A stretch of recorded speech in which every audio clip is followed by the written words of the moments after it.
जय हिंद दोस्तों। Crypto future trading के लिए इंडिया का सबसे पॉपुलर एक्सचेंज डेल्टा पर केवाईसी कंप्लीट कर लिया है एंड बैंक डिटेल भी ऐड कर लिया है, बट ट्रेडिंग स्टार्ट करने के लिए फंड कैसे डिपॉजिट करना है ये समझ नहीं आ रहा।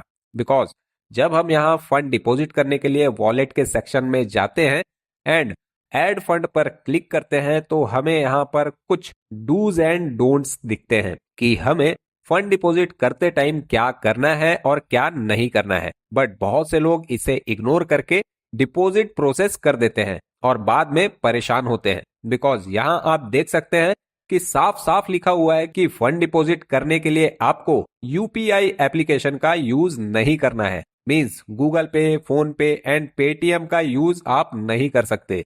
बट मैं सोचता हूं कि डेल्टा एक्सचेंज पर फंड डिपॉजिट करने के लिए यूपीआई मेथड भी जरूर होना चाहिए। बिकॉज आज के डेट में हर पर्सन यूपीआई एप्लीकेशन का यूज करता है जो कि उसे इजी भी लगता है। अब ऐसे में जब आपको फंड डिपॉजिट करने के लिए यूपीआई का ऑप्शन ना मिलकर आईएमपीएस और एनईएफटी करना पड़े तो ये किसी भी बिगनर के लिए कॉम्प्लिकेटेड हो सकता है। आपको यहाँ सिर्फ उसी बैंक अकाउंट से फंड डिपॉजिट करना है जो आपने डेल्टा एक्सचेंज पर लिंक किया हुआ है। लाइक जैसे मेरा एसबीआई बैंक का ये अकाउंट यहाँ शो हो रहा है तो मुझे डिपॉजिट भी इसी अकाउंट के थ्रू करना होगा। नीचे आपको फंड डिपॉजिट करने के दो मोड शो होंगे। फर्स्ट है delta account 1 IMPS and second है डेल्टा अकाउंट 2 एनईएफटी। तो अगर आप फंड डिपॉजिट आईएमपीएस के थ्रू करने जा रहे हैं तो पहले ये इंश्योर कर लें कि आपके बैंक अकाउंट में आईएमपीएस की लिमिट कितनी है। बिकॉज ये लिमिट अलग अलग बैंक एंड अकाउंट टाइप में अलग अलग हो सकती है एंड सेम टर्म एनईएफटी के लिए भी है। बट दोनों में डिफरेंस यह है कि आईएमपीएस के थ्रू डिपॉजिट किया हुआ फंड इंस्टेंट आपको डेल्टा एक्सचेंज पर रिफ्लेक्ट होने लगता है एंड एनईएफटी के थ्रू डिपॉजिट किए गए फंड को रिफ्लेक्ट होने में थोड़ा टाइम लग सकता है। मैं यहाँ डेमो के लिए आईएमपीएस मोड के थ्रू फंड डिपॉजिट करके दिखाऊंगा। तो जिस बैंक अकाउंट में आईएमपीएस हमें करना है उसकी बैंक डिटेल आपको नीचे मिल जाएगी जिसे आप यहीं से कॉपी भी कर सकते हैं। बट यहाँ बहुत से बैंकिंग एप्लीकेशन ऐसे हैं जो कि आपको कॉपी पेस्ट अलाउ नहीं करते, तो उस केस में आपको ये डिटेल मैनुअली डालनी पड़ सकती है।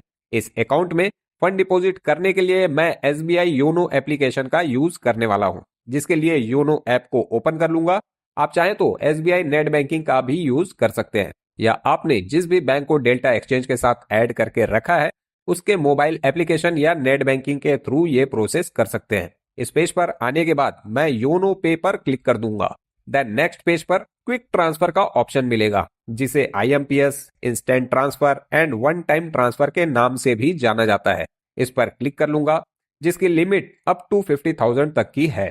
देन नेक्स्ट हमें अदर बैंक सेलेक्ट कर लेना है बिकॉज डेल्टा एक्सचेंज पर जो बैंक अकाउंट शो हो रहा है वो एसबीआई का नहीं है, इक्विटास बैंक का है। इस पर क्लिक करते ही ये पेज ओपन होगा जहां फर्स्ट आपसे नेम पूछा जाएगा जिसे आप ये फंड ट्रांसफर कर रहे हैं। तो ये डिटेल आपको डेल्टा एक्सचेंज पर मिलेगी जिसे आपको यहां से बेनिफिशियरी नेम देख के सेम नेम योनो ऐप में आकर पुट कर देना है। Then account number and IFSC code की डिटेल यहां से देखकर मैनुअली इंटर कर देना है एंड फाइनली कितना अमाउंट डिपॉजिट करना चाहते हैं उसे एंटर करके ट्रांसफर पर्पस डालकर नेक्स्ट पर क्लिक कर देना है एंड देन इसे कंफर्म कर देना है। जैसे ये फंड ट्रांसफर का प्रोसेस सक्सेसफुली कंप्लीट हो जाए आपको वापस से डेल्टा एक्सचेंज के पेज पर आ जाना है एंड बैक आकर वॉलेट के सेक्शन में इस पेज को रिफ्रेश कर लेना है।